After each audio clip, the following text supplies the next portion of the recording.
Hi viewers. இன்னைக்கு மே 6 சிறகடிக்க ஆசை serial என்னாச்சுன்னு சொல்லி பார்க்கலாம்க்கு முன்னாடி சேனல் சப்ஸ்கிரைப் பண்ணாதவங்க மறக்காம சப்ஸ்கிரைப் பண்ணுங்க. இன்னைக்கு என்ன அப்படின்னு சொல்லி பார்த்தீங்கன்னா, இங்க வந்து வீட்ல வந்து எல்லாருமா மூத்தோ பத்தி பேசி டிஸ்கஸ் பண்ணிட்டு இருக்காங்கல்ல. அப்போ கரெக்டா மீனா வேற வந்துடுறாங்க. மீனா வந்தோடனே விஜய் இன்னும் ஓவரா பேசுறாங்க.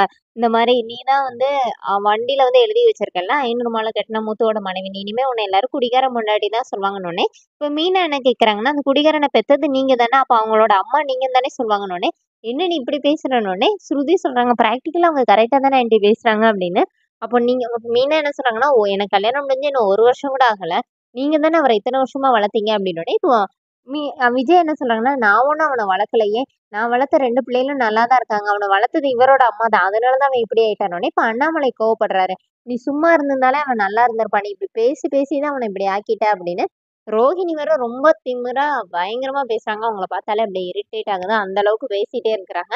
இப்ப பார்த்து கரெக்ட்டா முத்து வேற வர்றாரு. முத்து வந்தோனே வீட்ல எல்லாருமே முத்துவ திட்டுறாங்க. அண்ணாமலை நம்ப மாட்டேங்கிறாரு. மீனா நம்ப மாட்டேங்கிறாங்க.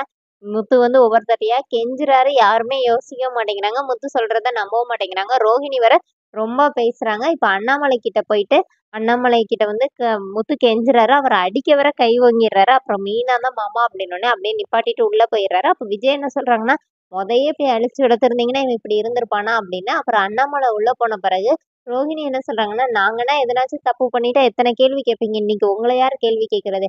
இனிமே எங்க விஷயத்துல நீங்க தலையிடவே கூடாதுன்னு சொல்லிட்டு ரோஹிணிய கூட்டிட்டு உள்ள போயிர்றாங்க. இப்ப விஜய் என்ன சொல்றாங்கன்னா, நீங்க 2 பேரும் வீட்ட விட்டு வெளியில போனா தான் இந்த வீடே நிம்மதியா இருக்கும். அதுக்குன்னு சும்மா அப்பாவையும் கூட்டிட்டு தான் போவேன்னு சொல்லாதீங்க. அவர் எதுக்கு வரணும்? அப்படிங்கிற மாரி பேசிறாங்க. ஸ்ருதியோட அம்மா வேற விஜயாக்கு ஃபோன் பண்ணி கொஞ்சம் ஓவரா பேசுறாங்க. இப்ப எல்லாருமே ஆளாளுக்கு அவங்கவங்க வேலைய பார்க்க போயிர்றாங்க. முத்து மட்டும் பாவம் ரொம்ப அழுதுட்டே மீனா கிட்ட போய் கெஞ்சுறாரு. நான் எதுவுமே பண்ணல மீனா. நான் சொல்றத நம்பு அப்படின்னு. அப்ப மீனா என்ன சொன்னாங்கன்னா, என்ன எல்லாரும் குடிகாரன் பொண்டாட்டின்னு தானே சொல்லுவாங்க. உங்க அம்மா வேற எனக்கு இப்ப அப்படிதான் பெயர் வச்சிருக்காங்க. நான் சொல்றது எதனாச்சும் நீங்க கேட்கிறீங்களா? அப்படி சொல்லிட்டு மீனா ரொம்ப ஃபீல் பண்றாங்க. அதோட என்னோட எபிசோட் எண்ட் பண்ணிட்டாங்க. நாளைக்கு என்ன அப்படின்னு சொல்லி பார்த்தீங்கன்னா, ரோட்ல ஒருத்தங்க மீனா கிட்ட என்ன சொல்றாங்கன்னா, ஒருத்தர போய் பாருங்க. அவர் வந்து பொடி தருவாரு. அத எதனாச்சும் ஜூஸ்ல கலக்கி குடுத்தா, அந்த குடிக்கிறத நிப்பாட்டிருவாங்க அப்படின்னோனே, மீனா அத வந்து கலக்கி வச்சுட்டு வெளியில போயிர்றாங்க. இப்ப விஜய வந்து பார்த்துட்டு, இது எப்படியும் முத்துக்கு தான் கலக்கி வச்சிருப்பான். அவன் எங்க குடிக்க போறான்னு சொல்லிட்டு எல்லாத்தையும் இவங்க விஜயா குடிச்சிடுறாங்க. அதோட என்னோட எபிசோட் எண்ட் பண்ணியிருக்காங்க.